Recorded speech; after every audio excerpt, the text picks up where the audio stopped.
think I'm spooky? Be afraid. Be very afraid. What have you done to his eyes? Good evening, and welcome to Soft and Spooky. Today we're going to be looking at the 2007 film Planet Terror that was written and directed by Robert Rodriguez. This is not a new film by any means, but as soon as I saw it recently, I knew I had to make a video about it. Abrupt outfit change! So I had originally intended this video to be all one video, where in the first part I go over my spoiler-free thoughts on the movie, and then in the second part I would basically make a watch party where I go through the entire film.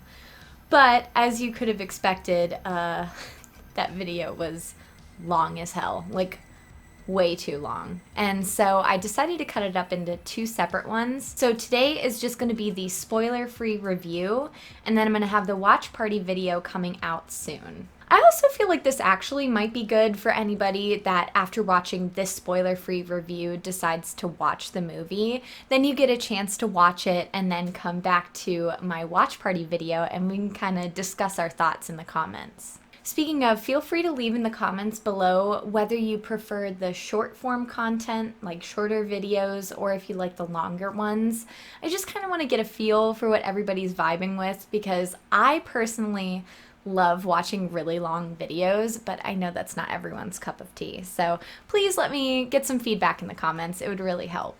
Last but not least, if you haven't subscribed yet, please consider doing so and hit that notification bell so that you'll be notified when the watch party video comes out.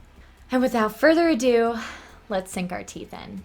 So this one's actually kind of interesting because it was originally released as a double feature called Grindhouse with its counterpart Death Proof. Since Planet Terror is the more horror leaning of the two, that's the only one that I'm going to be covering today. I actually watched this for free on Tubi, which I have to say, like, Tubi is pretty goated for their horror selection. They have quite a few really good horror movies on there. But the watching experience is not ideal for a horror movie. Like, those ads, the ads, man. You'll be in the middle of like a really intense, emotional, or dramatic moment, and then all of a sudden it's just Burger King! Whopper, Whopper, Whopper, Whopper. Especially after some of the scenes in the movie, the last thing you want to see is food. This film was produced by quite a few people, but the most notable of which is da boy Quentin Tarantino. See the feet? Dead giveaway. What sets this movie apart also from just like a generic zombie movie is that it does toe the line into a little bit of parody at moments, and it just really hits that comedic element really perfectly.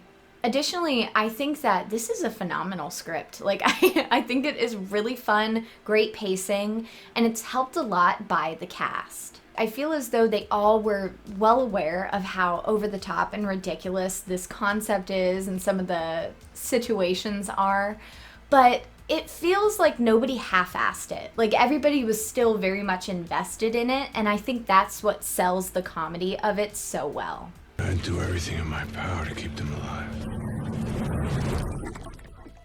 I never had a choice. I feel like the best way to describe it would be the fact that like it didn't feel as though anybody was just cashing a paycheck with this. I feel like it was a bunch of friends getting together and making a really fun movie that does actually pull a few punches. Hands down, the lead protagonist, Rose McGowan, playing Cherry Darling, I think that she nailed that kind of dry humor that was perfect for her character. And at the same time, I feel like her character is also balanced with vulnerability and badassery. Like, she's a very fully dimensional character, and I think Rose McGowan just did a perfect job. We also have Marley Shelton playing Dr. Dakota Block. I know her from the Scream franchise, and she's been in like a ton of movies as smaller characters, and I think I might be obsessed with her. Anyway, Marley Shelton has some of the most expressive eyes. I feel so much emotion come from them whenever she's acting, and I really like her, and she has some really cool action scenes in this movie. Honestly, if I'm thinking about it, I kind of feel like all of the women in this movie were portrayed in a pretty unique light for the genre of horror. I feel like very often, especially in slashers, it's more the women are defending themselves or reacting to circumstances that happen to them, and it doesn't really leave much room for like them to grow into like kind of an empowered position. I don't know, I kind of feel like this script surprised me in the motivations and actions that the women have in this film, and I really enjoyed it.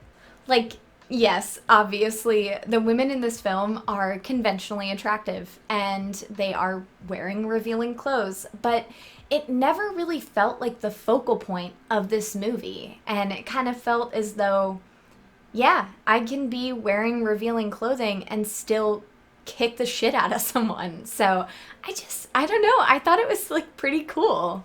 As for the men, I feel like each of the men had very distinct personalities from one another. First things first, I gotta address Josh Brolin portraying Dr. Bill Block. He is so intimidating and antagonizing.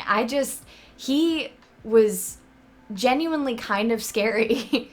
We also have like the rugged lead protagonist, Ray, who also has very soft, tender moments with Cherry, and I feel like it's a nice balance. And one of my favorites, JT, who is played by Jeff Fahey? Fahey? Shit. I should have looked that up. Jeff Fahey. Fahey? Okay. And then, last but not least, we have my favorite character, the kind of comedic relief, JT, who is played by Jeff Fahey.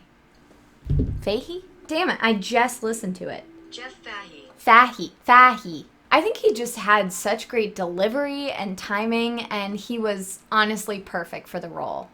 Another thing that really sets this movie apart, in my opinion, is that in this style of kind of like apocalyptic or, I don't know, like the world, there's an outbreak, I feel like the characters sometimes get stuck on just one motivation, which is survival. What I think elevates Planet Terror is the fact that these characters have multiple motivations. For instance, Cherry, she dreams of something bigger and wants a dramatic change in her life. And then there's Ray, who wants to get Cherry back, and he also kind of wants to bury his past. Then there's Dr. Dakota Block, who is in a toxic marriage and wants to protect her son. And we have JT, who wants to make the best damn barbecue in Texas. I think that's just what works so well, is the fact that this is such a larger-than-life situation, but these people still have their lives, and it brings them back down to their core element of just being human beings. So really, if you can handle the gore and the kind of ridiculous, over-the-top situations, I really recommend checking this movie out. I think that it was an absolute blast, and it felt just so quick. Like, I thought it was only 30 minutes in, but we had pretty much already gone through it. So it's a great movie, and I think it's really fun to watch with some friends, too. All right, so I am back in the plaid shirt, and that just about does it for this spoiler-free review of Planet Terror. I hope you all enjoyed this video. Definitely leave it a thumbs up if you did, and if you're interested in seeing the movie, definitely check it out on Tubi or any other streaming service that you have access to. I also hope you come back for the watch party. I have pretty much edited most of it, and there is just so much more to say about this movie that I couldn't get into because of spoilers, so I really hope you come back for that one. It's really fun. And with that, I will see you in the next one. Don't forget to stay soft and spooky. Bye!